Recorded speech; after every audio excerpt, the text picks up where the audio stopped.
On one of the most important days of my life, Clara deliberately broke my bracelet. My brother grabbed my arm and said, "Clara kindly wished you well. Did you deliberately break the bracelet to frame her?" My boyfriend sneered at me and raised his chin.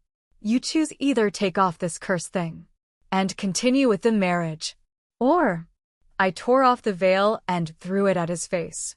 "I choose the third path. I don't want love or family ties anymore." But later, they regretted it, desperately searching for me, wanting me to come back. The mirror in the dressing room reflects my pale face. Her fingers unconsciously stroked the jade bracelet on her wrist, the cool touch making her fingertips tremble. This was given to me by my grandmother just before she passed away. She said that jade nurtures a person and can protect me from disasters. Disaster prevention.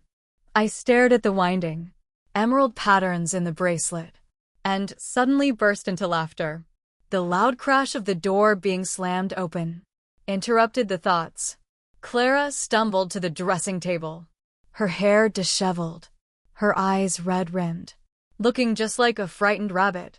If one overlooked the fleeting smile at the corner of her mouth. "Avril, I came to bring you a bouquet."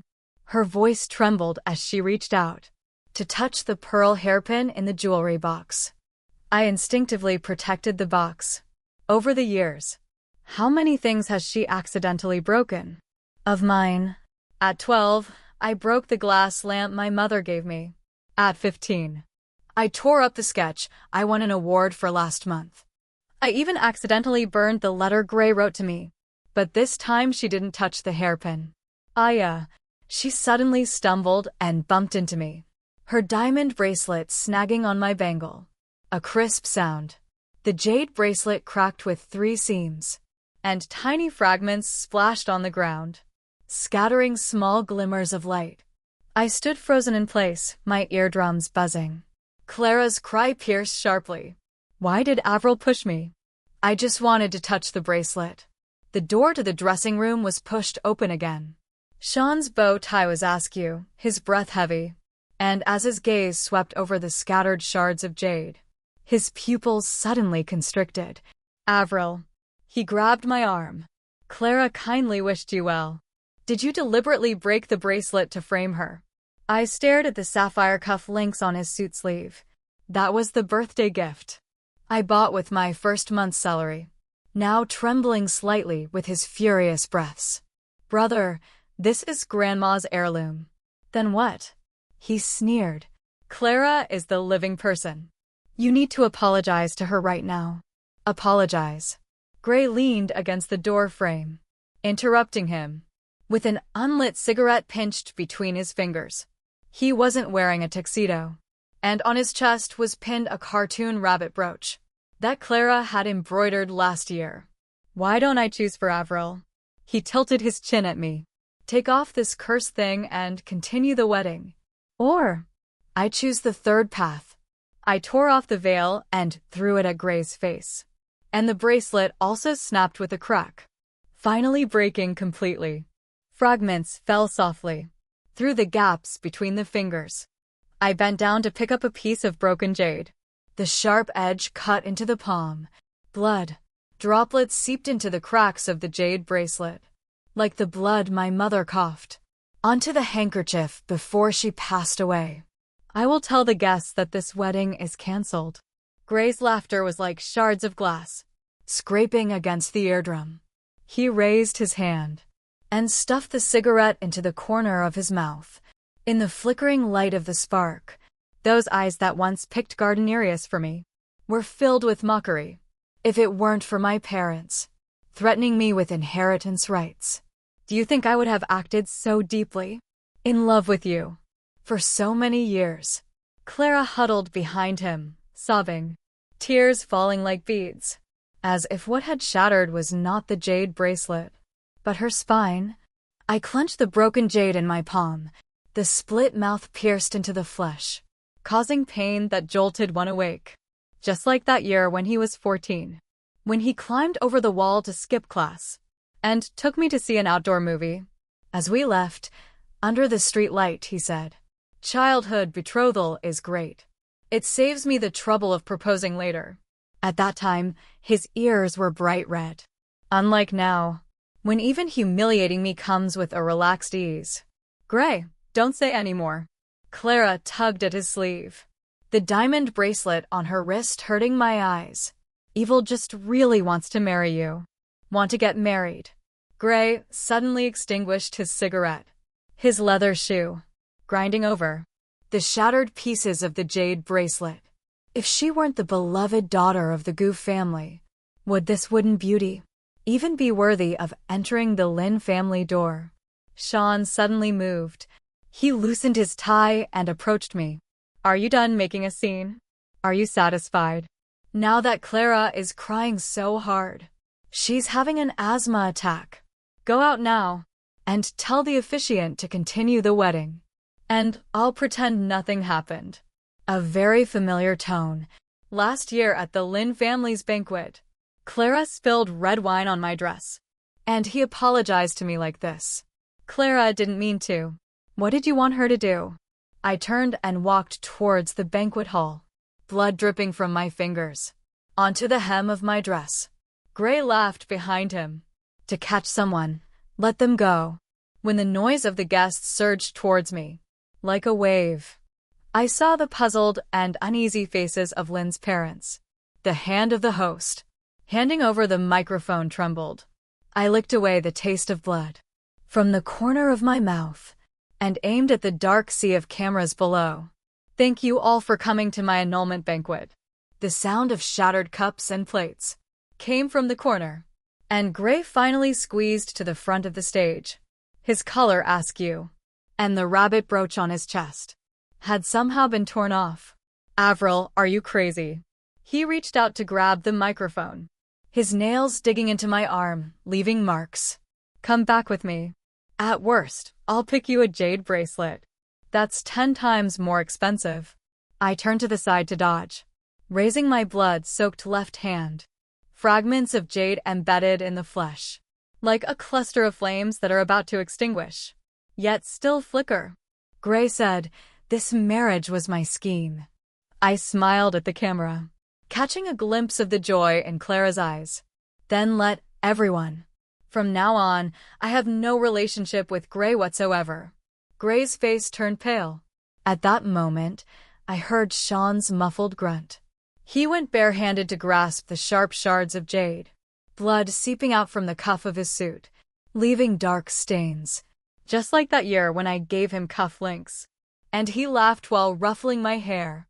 Avril, I'll always have your back. The sound of camera shutters from the audience poured down like a torrential rain. I walked over to Sean, carefully gathered the broken bracelet, and wrapped it in a handkerchief, then headed towards the door. April. Gray reached out his hand to me.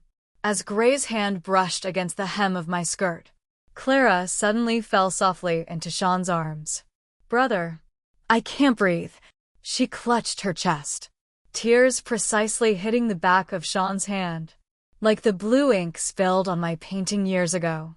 Gray reached out and forcefully pulled back my arm, wrapping it around Clara's shoulder. Where's the medicine? Where did you put your asthma inhaler? I stared at the lipstick mark on the back of his suit.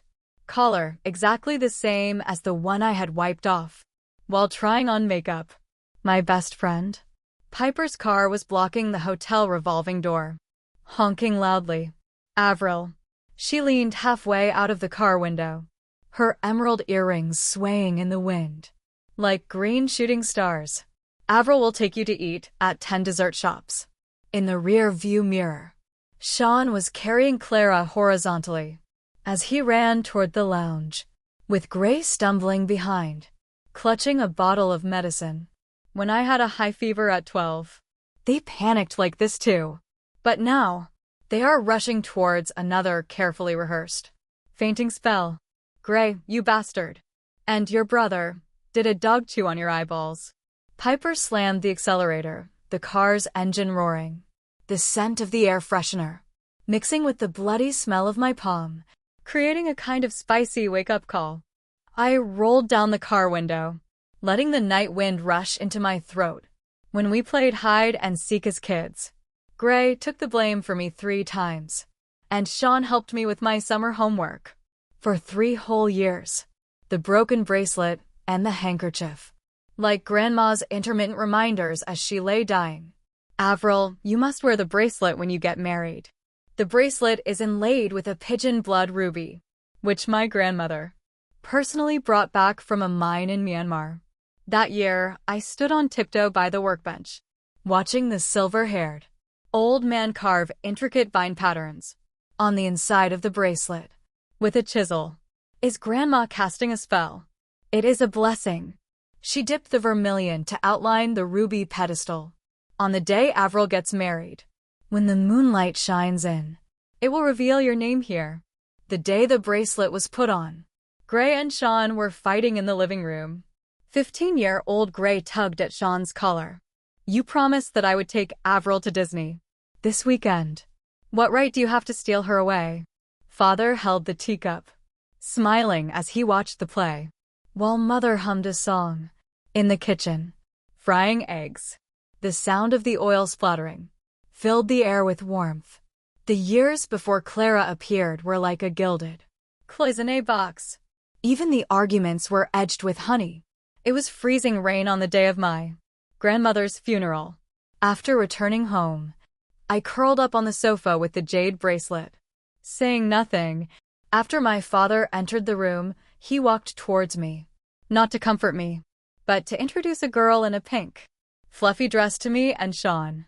The tips of her hair were still dusted with snow, but her eyes shone with an unsettling brightness, like a wildcat that had wandered into a porcelain shop. Clara's parents sacrificed themselves during the rescue. The father kept his hand on her trembling shoulder. From now on, this is your sister. Sean was the first to crouch down, using the handkerchief that had wiped my tears to clean her face. Don't be afraid, brother will protect you. That night, Clara accidentally stumbled into my room and knocked over Grandma's treasure chest. When a jade bracelet fell at her feet, she suddenly looked up and smiled at me. Avril, guess who will believe you this time? Gray burst in just as he saw her pressing my wrist down onto the emerald shards. The moment the blood bead emerged, Clara screamed and fell into his arms. Avril insisted I wear this. I accidentally. That winter snow was truly cold. So cold that even the light in the young man's eyes froze. Later, Clara changed her surname to Gu, under her father's arrangement. On the day she changed her surname, Clara came to knock on my door, wearing the sapphire cuff links I gave to Sean. Avril, look. Dad said, this is what befits the daughter of the Gu family. She twirled the cuff link with her fingertips. The blue light, flickering over the family photo on my bedside table, in which my father held me in a princess dress. Now the owner of that dress was pressing the frame down on the table. The last scramble occurred on the night of the winter solstice. The jade safety lock, designed by Grandma, lay in Clara's palm, and she tilted her head and smiled at me. Brother Sean said, that things worn by the dead are unlucky. Avril won't be angry, right? I reached out to snatch it, but my father grabbed my wrist. If Clara likes it, give it to her. If your grandmother were alive, she would definitely want to cherish her too. As Clara fell, Gray happened to push the door open. Avril, that's enough. He caught the sobbing Clara, who was hiccuping, with one hand, and pinned me against the display case with the other. Do you have to make such a scene every time to feel satisfied? The glass cabinet door pressed against my back, and I saw 15-year-old Gray in the frame, handing me candied chestnuts. Piper parked the car in the shade of the phoenix tree, gripping the steering wheel tightly. I'll go in with you. If that green tea acts up again, I will. Don't drag down the Tang family's business. I pressed down on the back of her hand, which was bulging with veins. Last month, Gray cut off 3 collaborations with the Tang family, simply because Piper splashed half a glass of champagne on Clara. At the party, the old house's corridor light flickered on and off, much like those days of pretending to be asleep. At 16, Clara secretly wore my dress and tore the waist. My father said, let her have it. At 18, she fraudulently claimed my design and won an award. Sean said, Clara needs recognition more. Last night, she crushed my engagement.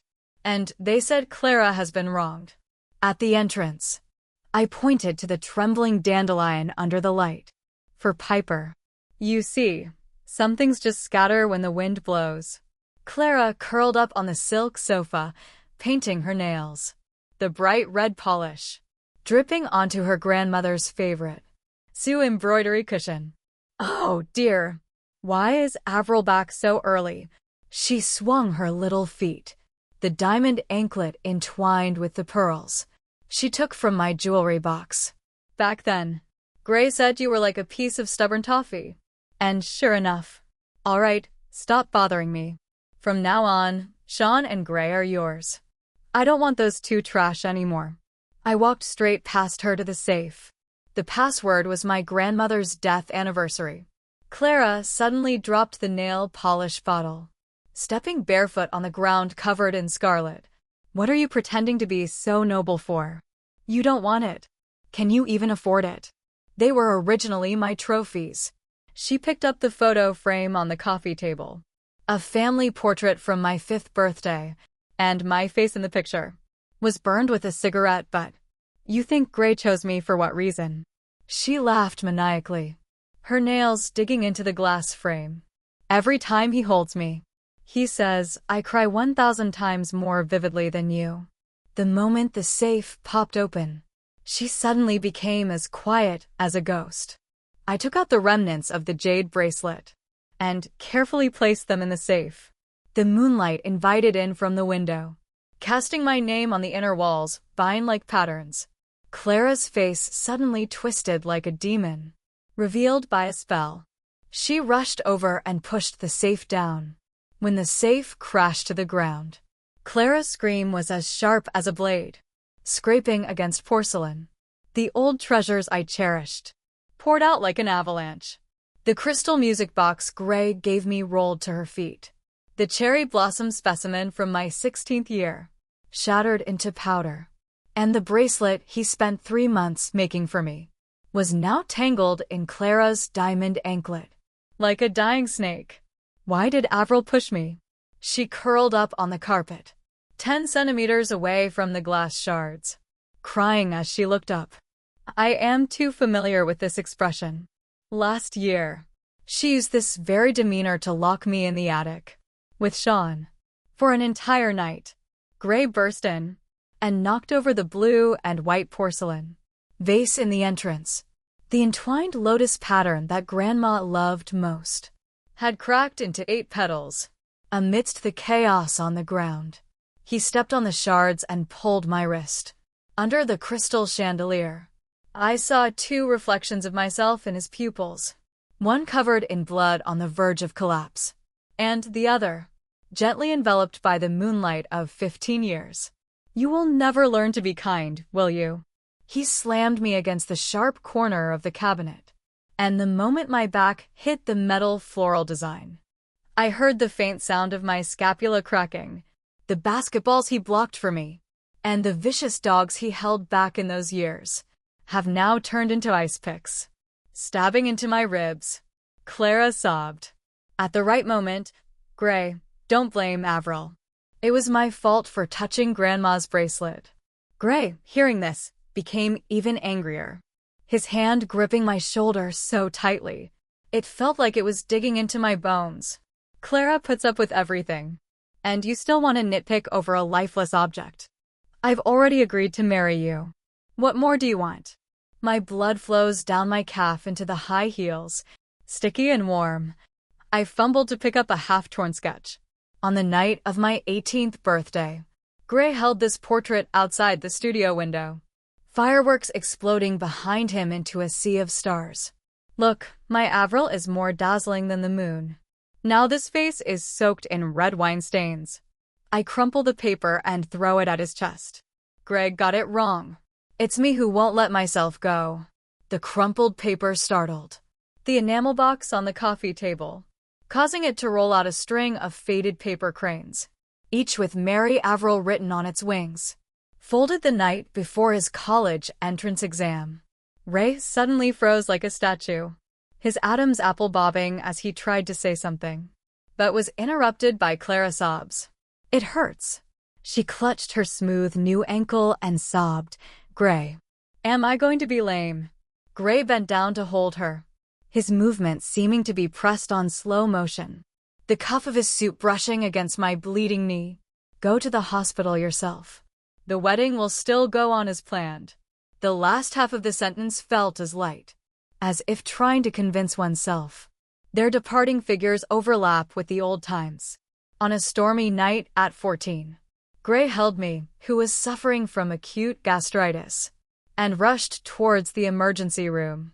In the puddles, crushed under his white sneakers, he shouted louder than the thunder, "Avril, don't sleep. We promised to have 2 daughters." At that moment, his leather shoes crushed, the remnants of the crystal music box, and in the instant the gear splintered. I heard my 16-year-old self asking under the starry sky, "Will you always be biased towards me?" The boy pressed the warm milk tea against my frozen red ear tips. "If I, Gray, ever change my heart, punish me by making me unable to find an umbrella every time it thunders." Suddenly lightning flashed, and thunder rumbled outside the window, and a torrential rain poured down. I curled up on my grandmother's favorite Persian carpet, watching the blood droplets meander along the cracks of the jade, converging into my name within the entwined patterns. It turns out that Grandma's blessings have never failed. It's just that some people cannot be illuminated, even by the moonlight in their blind eyes. On the 3rd day of hospitalization, the magnolias outside had shed their blooms, and the nurse said that a Miss Clara had sent a bouquet. I stared at the printed words, "Wishing you a speedy recovery" on the card, with a cold smile. Clara was too lazy to even write it by hand. In the drawer of the bedside table lay Sean's crocodile skin wallet and Gray's platinum cuff links, both of which they had left here before. The caregiver said someone would come to pick it up this morning, so I had everything thrown into a cardboard box, and then called a local express delivery to send it back to the old house. When Piper burst in holding the immigration documents, I was video notarizing the property power of attorney. "The 2 fools from the Gu family still think you're sulking." She pulled up the chat history, and in Clara's latest social media post,